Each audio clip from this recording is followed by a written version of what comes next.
Welcome back to Messiah, an Introduction to Complicated Jewish Topic. This is episode 6.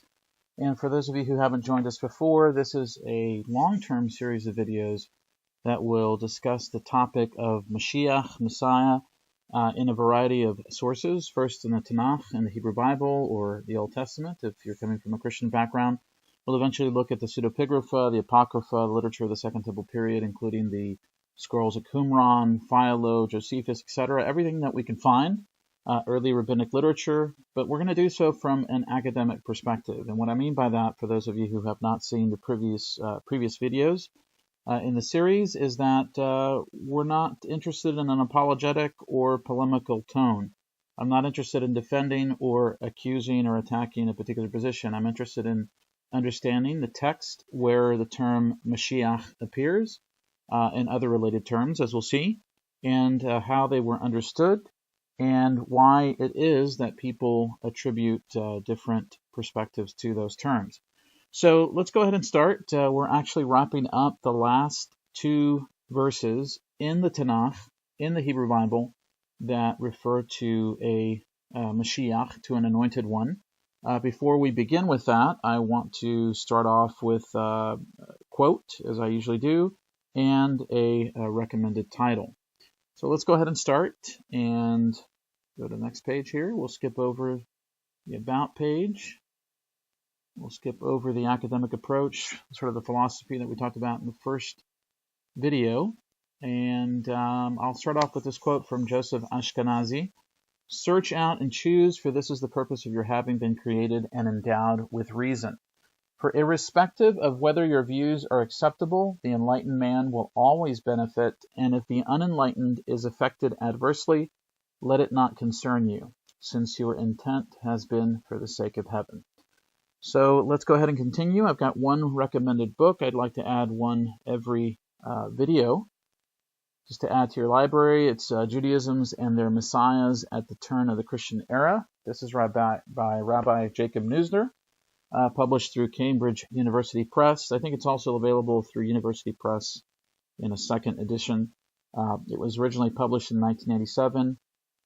If you're interested in the topic of Mashiach or Messiah from an academic standpoint and the different perspectives in the pseudepigrapha and early rabbinic literature, etc., this is an excellent work to reference. And eventually we'll probably be using some of the material in that book. So let's have a quick overview of what we've done so far. This is the table of contents. We'll go ahead and skip over that. Talked about that quite a few times. So what we've done to date is we have looked at about 39, the goal has been to look at about 39 or 40 passages in the Tanakh that use the term Mashiach or a grammatical variation of that. The term Mashiach means an anointed one. And in the majority of the times that we have come across, it refers to either Kohanim, to priest, to a Kohen Gadol, a high priest, to a Navi, to a prophet. And the vast majority of them have been in reference to the anointed kings of Israel or Judah. Now, in this particular case, the last two verses that we're going to be actually looking at represent a fourth category. It's that of the Nagid. The Nagid is a prince. And the book of Daniel refers to an anointed prince. So this is the first time, and in fact the only times, that we'll see that designation used in the Tanakh. So we'll go ahead and continue with the first verse. This is from Daniel 9, verse 25. This is the English translation is from the Jewish Publication Society 1917 version. And in the Hebrew we read, "V'tedavet askel min motza davar lechashiv Livnot Yerushalayim ad Mashiach, Nagid, Shavuim Shiva veShavuim Shishim Ushnaim, Tashuv v'Nivneta Rechov veCharutz Utsok Ha'itim." So if we look at the word here, Mashiach Nagid, we have a noun construct form. So this is an anointed one, a prince or an anointed prince. Who that is not clear. I don't want to give all the background of the entire chapter, but it's clear that this is someone of importance, but we don't know exactly who. I would say one thing I have been trying to limit commentary to these passages because I just want to focus on the text at this time. But I would say that this is probably the first time, in fact, I think it's the only time, that this individual that is anointed in some form or another is spoken of in some kind of future sense.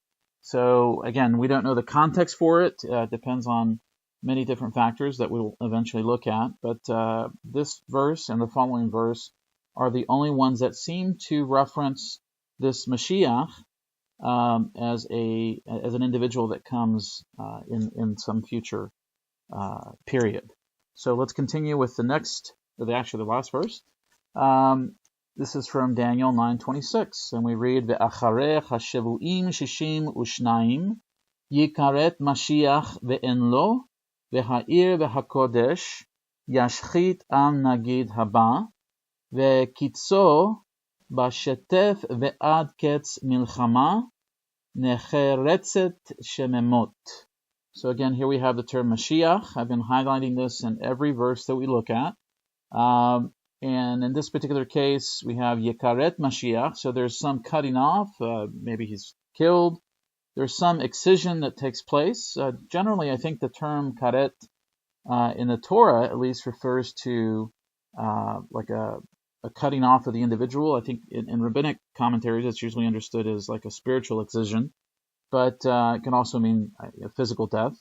So whatever the case, this individual, this anointed prince, assuming that it's a continuation of the previous verse, is cut off at some future time. And then we have the term here, Nagid Haba. So there's another prince that is to come. Or it says Am Nagid, the people of the prince is to come. Again, what does that mean? I mean, obviously here it's talking about the Beit HaMikdash and destruction. But again, what does that exactly entail? If you look at academic literature on the book of Daniel, many professors believe that the book of Daniel was actually written during the Maccabean struggle. And that what we find in at least part of the book of Daniel, maybe not the entire thing, there's some opinions that the book of Daniel predates that period, but this is one academic view, is that part of what we have here is a reflection of Antiochus Epiphanes and the struggle between the Hasmoneans, or at least the later Hasmoneans. So that's just one opinion. We'll look at commentaries in the future. Again, the whole purpose of this first pass is to simply look at the Tanakh and the verses which contain the word Mashiach. Now, the only thing that I would say in summary is that at this particular point, every passage, with the exception of these two that we just read, do not seem, in my opinion, just as a simple, explanation or a simple reading of the text, to imply a futuristic role. There's not what we would refer to as an eschatological component to this office at this particular time. We'll look at other terms that are used in other biblical passages, but as far as the term Mashiach is used, they don't seem to reflect that. Now, obviously, in commentaries and so forth, there is an element of that, but again, we're only looking at the text itself and what a simple rendering of the text can provide to us. So once again, if you're interested, you can check out my website. It's called cryptojewesheducation.com. It really highlights the Sephardic history, the crypto-Jewish experience. This video series is obviously not directly related to that, but my goal is to provide general Jewish education to anyone who's interested. So check it out if you're interested, and if not, we will see you in the next episode as we continue our interesting and fascinating journey in this topic.